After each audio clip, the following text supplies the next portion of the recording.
Bonjour et bienvenue dans cette nouvelle vidéo. Aujourd'hui, je vous propose quelques extraits d'une conférence à laquelle j'ai participé. Cela se passait dans une maternité au Belvédère à Mont-Saint-Aignan à côté de Rouen, une conférence de Fabrice Midal sur l'hypnose et la méditation dans le soin et la bientraitance.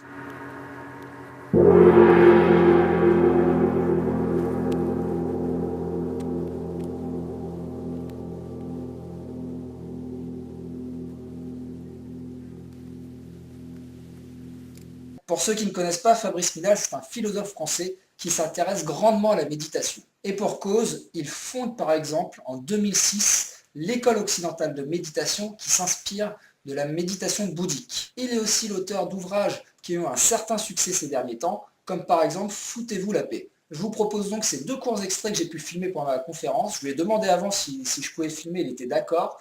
Et ensuite, je vous expliquerai quelques points qu'on a pu aborder lors de la conférence.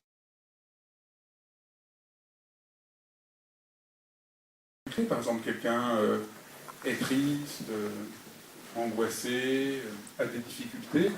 L'idée qu'il devrait développer du bien-être pour essayer de travailler avec ce qui lui arrive, ça ne va pas l'aider profondément. Ce qui va l'aider, c'est d'entrer dans un rapport plus profond à ce qui lui arrive. C'est de se ressourcer, c'est de revenir à quelque chose de plus profond en lui.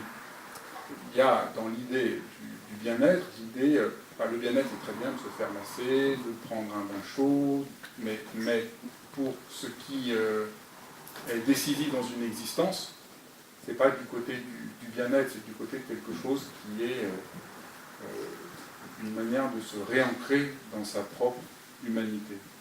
Et ça, vous voyez, c'est quelque chose de très différent. Le bien-être va vraiment du côté de... Il y a vraiment cette idée, le bien-être c'est quelque chose d'accessoire, d'à côté.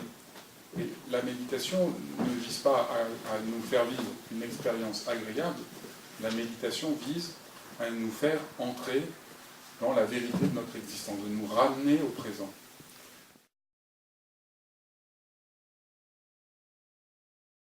Une expérience de pleine conscience. Alors ce que je dis est un tout petit peu subtil, et souvent on mécomprend ce que je dis. Je ne suis pas contre les gens qui font de la pleine conscience, pas du tout. Je pense juste que la détermination de la méditation comme pleine conscience est un non-sens d'une gravité profonde. Parce que le mot en français pleine conscience est un mot américain qui est en anglais mindfulness. Les Américains ont pensé qu'une bonne manière d'éclairer la méditation, c'est de l'appeler mindfulness. Et ils ont absolument raison. C'est très, très juste. Mind, c'est, vous allez dire tous, c'est l'esprit, mais c'est pas si clair que c'est l'esprit. Mind, c'est aussi une certaine modalité d'attention. Là, à Rouen, j'étais chez des amis, et le petit garçon, sa mère est anglaise, il avait un t-shirt Mind the Gap. Vous savez, comme dans le métro londonien, avec le truc du métro londonien, le slogan du métro londonien, c'est Mind the Gap. Et Mind the Gap, ça veut dire faire attention à l'espace entre le marchepied et le quai. Ou comme on dit dans le train, prendre garde à l'espace entre le marchepied et le quai. Prendre garde, c'est pas prendre conscience. Le problème de la conscience, c'est que c'est très cérébral et que c'est très réflexif. Donc l'idée de conscience, c'est l'idée qu'il faudrait être dans une sorte de dissociation avec ce que je vis. C'est le contresens le plus grave de la méditation. C'est-à-dire, qu'est-ce que c'est la méditation? C'est sortir de la conscience, c'est être libéré de la conscience. Donc c'est absolument insensé que la méditation s'appelle pleine conscience. Encore une fois, je précise parce que les gens, chaque fois que je dis ça, on a l'impression que j'attaque la pleine conscience, mais le fondateur de ce qu'on appelle la pleine conscience, John Kabat-Zinn, n'a jamais parlé de pleine conscience. Il parle de mindfulness et je trouve son travail remarquable. Donc ce n'est pas une critique sur la chose, c'est une critique sur la dénomination qui existe uniquement en France, du reste. Dans tous les autres pays, ce qu'on appelle pleine conscience s'appelle pleine attention, pleine présence, présence attentive. Donc et je crois que ça crée un problème énorme, parce qu'on a l'impression que l'expérience méditative est une expérience intellectuelle de conscience. Et tout ça éclaire beaucoup les ponts avec l'hypnose, parce que l'hypnose, c'est d'abord une expérience aussi de libération de la conscience et un réancrage dans le présent. Le but du jeu, c'est pas de refaire la conférence, mais plutôt de vous faire un retour de ce que j'ai retenu de la conférence, de ce qui m'a marqué peut-être et comment ça s'est déroulé. Déjà, ce qui est sympa, c'est le lieu où ça s'est passé. Ça se passait donc au Belvédère à Mont-Saint-Aignan, à une maternité à côté de Rouen, et c'était dans une pièce qui pouvait accueillir, on va dire, une cinquantaine de personnes, du coup dans une ambiance assez intimiste, un peu conférence privée, on va dire, et ce qui a permis notamment de le rencontrer quelques secondes avant la conférence, lorsqu'il est arrivé, mais aussi de pouvoir échanger après, parce qu'il était assez disponible et qu'il y avait une proximité physique assez proche. Ensuite, ce qui est intéressant dans les conférences, c'est vraiment de se confronter à la personne réellement, de le voir, de voir ses réactions, de voir la manière de prendre la parole et aussi forcément le contenu de ce qu'il dit. Je n'ai pas lu forcément les ouvrages de Fabrice Midal. En revanche, on tombe régulièrement sur des publicités ou on tombe sur des vidéos de lui. À chaque fois, j'essaye de les regarder. Et aujourd'hui, c'était l'occasion justement de rencontrer le personnage et de vraiment découvrir son discours et son approche de la méditation. J'ai plutôt bien accueilli et apprécié son discours, son approche de la méditation, et notamment le fait que ça se rapproche très fortement de la méditation qu'on appelle de pleine conscience, même si justement dans l'extrait que je vous ai proposé, il explique que le mot qu'on utilise de pleine conscience n'est pas très fidèle au mot d'origine qu'on utilise dans la langue anglaise qui est mindfulness. Mais par contre, on sent bien que ce sont deux approches qui se rapprochent très fortement, qui d'ailleurs les deux approches, que ce soit à travers la méditation qu'on appelle de pleine conscience en France et l'approche de la méditation qu'il nous a présentée, bah, il y a beaucoup de points qui sont en convergence, qui s'influencent, et forcément parce que les deux s'inspirent de la pratique bouddhique. Sur une bonne partie de la conférence, il a pris le temps justement on va dire, de revenir sur des idées reçues qu'on a sur la méditation, et surtout des idées qui vont à l'encontre de l'idée même de méditer. Alors il a fait le lien entre la méditation et le bien-être, mais de manière plus générale, il explique que la manière dont on a investi la méditation bien souvent dans la pratique occidentale répond plus aux attentes justement des Occidentaux. Par exemple, on va méditer pour atteindre un bien-être, on va méditer pour apprendre à réguler ses émotions, on va méditer pour être plus efficace, pour être plus productif, pour être plus zen, pour être... Vous voyez, il y a toujours ces intentions derrière et ces attentes. Alors qu'au contraire, la méditation reviendrait plus à accueillir ce qui est, à accepter ce qui est, à, à se rendre disponible, à être pleinement présent.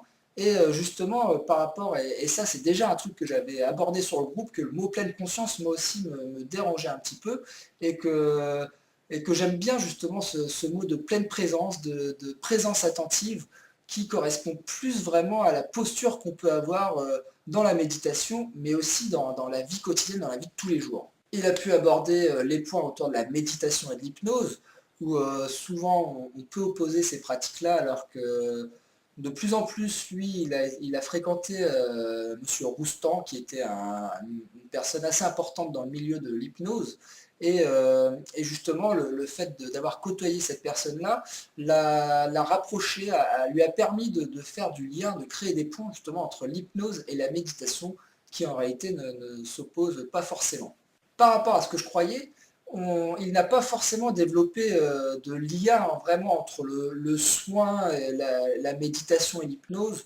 Il a abordé la notion de bienveillance, justement, de bientraitance, où souvent il y a aussi des amalgames qui sont faits avec la bienveillance, où très souvent ça pourrait rejoindre le côté un peu niaiserie de la bienveillance, où on est dans une bienveillance un peu ostentatoire et qui ne répond pas forcément à ce qu'est la bienveillance réellement, dans le fait que la bienveillance, c'est aussi une posture et un rapport qu'on a à soi-même, aux autres, et que la bienveillance n'empêche pas de dire non, la bienveillance n'empêche pas de ne pas être d'accord, et au contraire, ça va plutôt être la bienveillance dans la manière de s'écouter, d'accueillir ce qui se passe en nous, et de ne pas contrôler, de ne pas être dans le contrôle, dans l'attente, dans les exigences de tout ça, est une forme de bientraitance et de bienveillance pour nous, mais aussi pour les autres.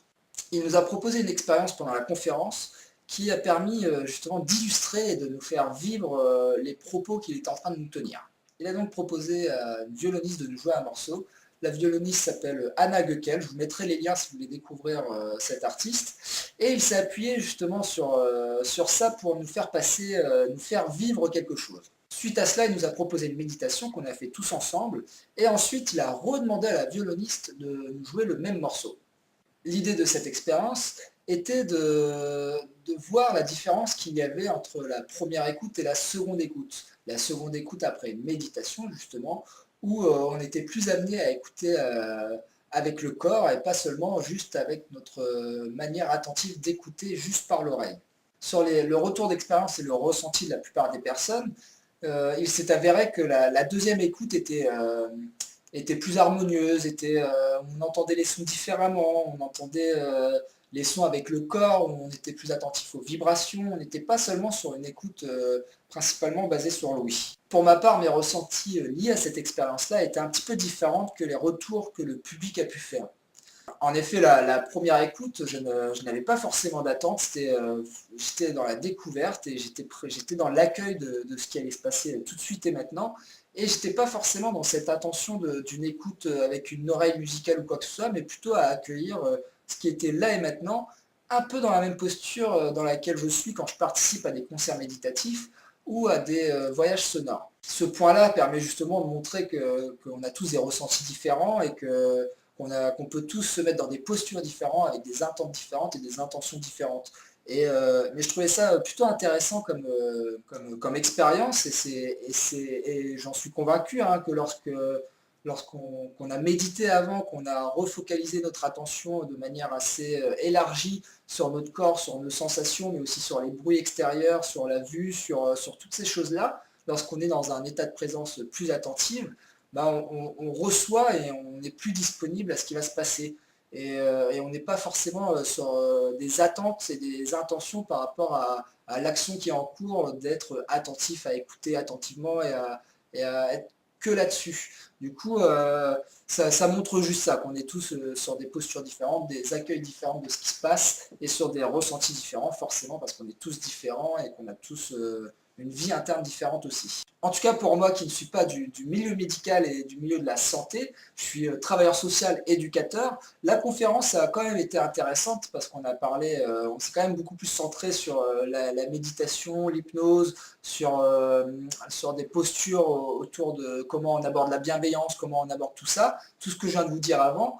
Et c'est justement les points que j'ai pu aborder lors de mon échange de quelques secondes avec lui à la fin, où tout ce qui a été dit et la conférence, le thème de la conférence, pourrait très bien s'appliquer aussi aux travailleurs sociaux et pourrait grandement les accompagner dans leur pratique professionnelle, dans la manière de se rendre disponible, d'être pleinement présent lorsqu'on est au contact des personnes qu'on accompagne, d'être dans une écoute attentive et aussi tout le travail qu'on a justement lorsqu'on travaille avec des personnes, qu'on accompagne des personnes, de ne pas les accompagner avec nos attentes et avec nos propres projections, nos propres préférences, et de prendre la personne pour ce qu'elle est, dans le contexte dans lequel elle est, dans ses principes de réalité. Et je trouve que ça, c'est déjà très aidant pour nous, mais aussi pour la personne d'être accompagnée, justement, lorsqu'on est dans le non-jugement, lorsqu'on arrive à objectiver un maximum ce qui est en train de se jouer et à prendre en compte vraiment les éléments qui sont et à ne pas supposer des choses. Je m'arrête ici pour la conférence. Sachez que je vous referai une petite vidéo bientôt. En ce moment, j'ai beaucoup moins le temps de faire des vidéos parce que j'ai plein de choses qui sont en cours et justement la prochaine vidéo, ça va être un peu pour vous expliquer où j'en suis et la posture que je vais avoir vis-à-vis des vidéos que je fais, vis-à-vis du groupe et vis-à-vis du site internet, pour faire un petit point de tout ça. En tout cas, je reste toujours dans la même intention et la même volonté de partager, de diffuser un petit peu ce que moi je peux vivre autour de la méditation, autour de la spiritualité, autour du bien-être, du mieux-être. Et du coup, je vous dis à très bientôt dans la prochaine vidéo. Et d'ici là, portez-vous bien.